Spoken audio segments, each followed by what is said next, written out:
கடும் விமர்சனங்களுக்கு மத்தியிலையும் கடும் எதிர்ப்புக்கு மத்தியிலையும் பல்கலைக்கழக துணைவேந்தர்கள் மாநாடு அப்படிங்கிறது உதகையில இன்று காலை தொடங்கி இருக்கக்கூடிய நிலையில இதற்கு முன்பு என்னென்ன மாதிரியான எதிர்ப்புகள் எழுந்துச்சு, இப்போ என்ன மாதிரியான விமர்சனங்கள் போய்கிட்டு இருக்கு, ஆளுநர் பேசி இருக்கக்கூடிய விஷயங்கள் கடும் விவாதத்துக்குள்ளாயிருக்கு, என்னென்ன பேசியிருக்காங்க அப்படிங்கிற மாதிரி இந்த பல்கலைக்கழக துணைவேந்தர்கள் மாநாடு குறித்தான முக்கிய தகவல்கள் என்னென்ன அப்படிங்கறத பத்தி தான் இப்போ பேச போறோம்.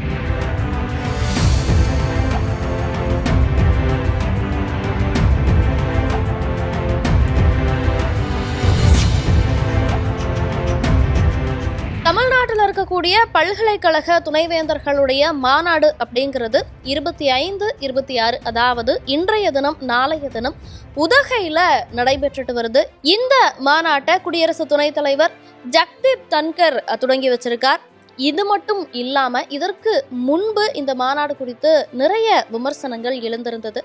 இது நடக்குமா நடக்காதா அப்படிங்கிற ஒரு சூழல் இருந்துச்சு அப்படின்னே சொல்லலாம். ஏன் அப்படின்னா சமீபத்துல மசோதாக்களை நிறைவேற்றாம நிறுத்தி வைத்திருந்தது குறித்து தமிழ்நாடு அரசு ஆளுநர் RN ரவி அவர்களுக்கு எதிராக ஒரு வழக்கு தொடர்ந்திருந்தாங்க. இந்த வழக்கை விசாரித்த உச்சநீதிமன்றம் மிகவும் முக்கியம் வாய்ந்த தீர்ப்பை அளித்திருந்தது. என்ன அப்படின்னா பல்கலைக்கழக வேந்தர்களையும் பல்கலைக்கழக துணைவேந்தர்களை நியமிக்கக்கூடிய பொறுப்பு அப்படிங்கிறத தமிழ்நாடு அரசுக்கு வழங்கி உத்தரவு பிறப்பிக்கப்பட்டிருந்தது. அது மட்டுமில்ல, மசோதாக்களை குறிப்பிட்ட நாட்களுக்குள்ள நிறைவேற்ற வேண்டும் அப்படின்னு ஆளுநருக்கு காலக்கெடு விதிச்சு ஒரு முக்கியமான தீர்ப்பையும் உச்சநீதிமன்றம் வழங்கியிருந்தது.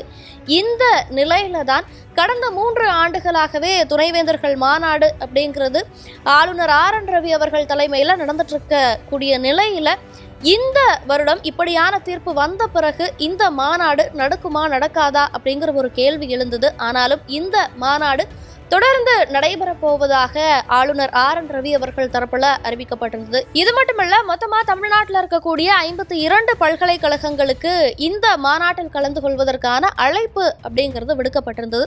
இந்த மாநாட்டில் பல்கலைக்கழக துணைவேந்தர்கள் கலந்து கொள்ளக்கூடாது அப்படின்னு தமிழக அரசு சார்பில் அறிவுறுத்தப்பட்டிருந்ததா ஒரு செய்தி வெளியாச்சு. அது மட்டுமல்ல, இந்த நிலையில தான் ஆளுநர் RN ரவி அவர்கள் தமிழ்நாடு அரசோட அதிகார மோதல்ல ஈடுபடுறதா பல விமர்சனங்கள் எழுந்தது. இந்த மாநாட்டிற்கு கடும் எதிர்வினைகளும் தொடங்குச்சு. பல்வேறு கட்சியினர், அதாவது திமுகவினுடைய கூட்டணி கட்சிகள் உள்ளிட்ட பல்வேறு கட்சியினர் இதற்கு கடுமையான எதிர்ப்பு தெரிவிச்சிருந்தாங்க. போராட்டங்கள் நடத்த போறதாகவும் அறிவிச்சிருந்தாங்க. இந்த நிலையில தான் இன்றைய தினம் இந்த மாநாடு அப்படிங்கிறது தொடங்கி இருக்கு. தொடங்கினது மட்டுமில்ல, 52 பல்கலைக்கழகங்களை சார்ந்த துணைவேந்தர்களுக்கு அழைப்பு விடுக்கப்பட்டிருந்த நிலையில வெறும் 34 துணைவேந்தர்களும் பேராசிரியர்கள் மட்டுமே இந்த மாநாட்டில் கலந்துகிட்டு இருக்காங்க.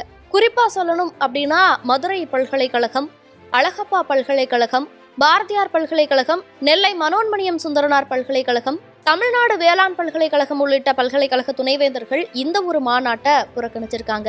இது அரசியல் வட்டாரத்துல பெரும் பேசுபொருளா மாறி இருக்கு. அது மட்டும் இல்ல, ஆளுநருடைய இந்த மாநாட்டை கண்டித்து பல்வேறு இடங்கள்ல மார்க்சிஸ்ட் கம்யூனிஸ்ட் கட்சி உட்பட பல்வேறு இடங்கள்ல போராட்டங்கள் அப்படிங்கிறத நடத்திட்டு வராங்க. அடையாறுல இருக்கக்கூடிய சாஸ்திரி பவனை முற்றுகையிட்டு பே. சண்முகம் அவர்கள் தலைமையில மார்க்சிஸ்ட் கம்யூனிஸ்ட் கட்சியினர் போராட்டம் அப்படிங்கிறத நடத்திட்டு வராங்க. இந்த நிலையில தான் இந்த மாநாடு அப்படிங்கிறது தொடங்கி இருக்கு. துணை குடியரசுத் தலைவர் ஜக்தீப் தன்கர் இந்த மாநாட்டை தொடங்கி வச்சு உரையாற்றி இருக்கார். அது மட்டும் இல்ல, ஆளுநர் RN ரவி அவர்கள் இந்த மாநாட்டில் உரையாற்றும் போது அவர் பல விஷயங்களை குறிப்பிட்டிருக்கார். என்ன அப்படின்னா, பல்கலைக்கழக துணைவேந்தர்கள் வழக்கமா, அதாவது கடந்த 3 ஆண்டுகளை காட்டிலும் இந்த ஆண்டு மிக குறைவான அளவுல இந்த ஒரு நிகழ்ச்சியில பங்கேற்றிருக்காங்க. அதற்கு காரணம் அவங்களுக்கு மிரட்டல் விடுக்கப்பட்டிருக்கு. தமிழ்நாடு அரசு துணைவேந்தர்களை போகக்கூடாது அப்படின்னு மிரட்டி இருக்கு. அது மட்டும் இல்ல, காவல்துறையினர் துணைவேந்தர்களுடைய வீடுகளுக்கு சென்று மிரட்டி இருக்காங்க. ஒருவேளை இந்த மாநாட்டில் கலந்துகிட்டா நீங்க வீட்டுக்கு போய் உங்க ஃபேமிலியை பார்க்க முடியாது அப்படிங்கிற மாதிரியான மிரட்டல் அவங்களுக்கு விடுக்கப்பட்டிருக்கு அப்படிங்கிற ஒரு கருத்தையும் தெரிவிச்சிருந்தார். அது மட்டுமல்ல, தமிழ்நாடு அரசுடைய கல்வி தரம் அப்படிங்கிறது ரொம்பவுமே குறைந்திருக்கு அப்படிங்கிற ஒரு விமர்சனத்தையும் அவர் வச்சிருக்கார். அது மட்டும் இல்ல, இந்த பல்கலைக்கழக மாநாட்டில் கலந்துக்க வந்த ஒரு துணைவேந்தர் போலீஸ் ஸ்டேஷன்ல இருக்கார் அப்படின்னு சொல்லியிருக்காங்க. இங்க ஊட்டி வந்ததுக்கு அப்புறமும் கூட ஒரு துணைவேந்தருக்கு காவல்துறை சார்பில் இருந்து மிரட்டல் விடுக்கப்பட்டிருக்கு அப்படிங்கிறதையும் அவர் சொல்லியிருக்கார்.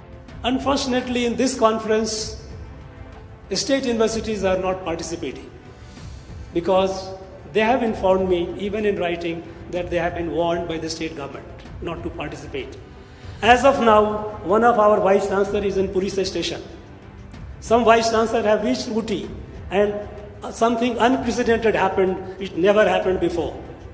There was a midnight knock at their doors, where the secret police, a special branch of the state, went and told them, if you participate in the conference, you will not be able to go home and meet your family. I advise them, take care of your family.